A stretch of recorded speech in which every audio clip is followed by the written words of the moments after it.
ফুলতলার আলোচিত সাব্বির হত্যার মামলার যে দুইজন আসামিকে ইতিমধ্যে আমরা জানি যে গত রাতে গ্রেফতার করেছে এবং তাদেরকে কোর্ট 1 এবং 3 নম্বর চালান করা হচ্ছে। আমরা দেখেছি বা আমরা জেনেছি, আপনারা দেখছেন যে আমরা চালান করার জন্য স্কট রেডি হয়েছে এবং তারা স্কট নিয়েই কোর্টের দিকে যাচ্ছে।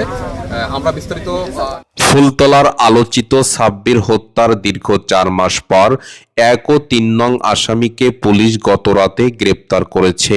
গ্রেপ্তার সূত্রে জানা যায়, খুলনা ফুলতলার আলোচিত সাব্বির হোসেন হত্যা মামলার এজাহারভুক্ত 1 ও 3 নং আসামিদের দীর্ঘ 4 মাস পর গোপন সংবাদের ভিত্তিতে বিশেষ অভিযান চালিয়ে গ্রেপ্তার করতে সক্ষম হয়েছে ফুলতলার সাব ইন্সপেক্টর শফিউজ্জামান ও তার সঙ্গীয় ফোর্স।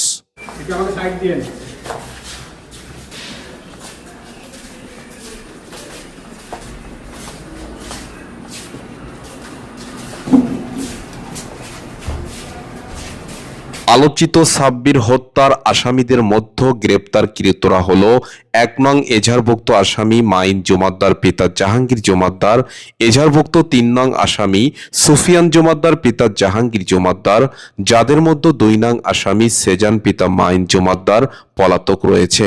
দামোদরের আলোচিত সাব্বির হোসেন হত্যায় 1 ও 3 নং আসামি গ্রেপ্তারের ঘটনায় এলাকায় চাঞ্চল্যকর অবস্থা সৃষ্টি হয়েছে এবং প্রকৃত দোষীদেরকে যথাযথ বিচারের মধ্য দিয়ে সর্বোচ্চ শাস্তির দাবি জানিয়েছে অত্র এলাকার সাধারণ জনগণ এবং পলাতক এজাহারভুক্ত 2 নং আসামি সেজানকে অতি দ্রুত গ্রেপ্তারের মধ্য দিয়ে বিচারের মুখোমুখি করার কথাও বলেছে ভুক্তভোগী পরিবার থেকে।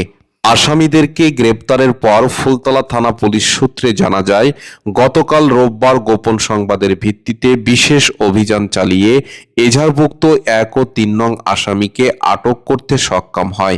আটকের পরের দিন রোজ সোমবার আসামিদ্বয়কে খুলনা আদালতে প্রেরণের মধ্য দিয়ে খুলনা জেলা কারাগারে পাঠানোর নির্দেশ দেন খুলনা বিচারিক বেঞ্চ।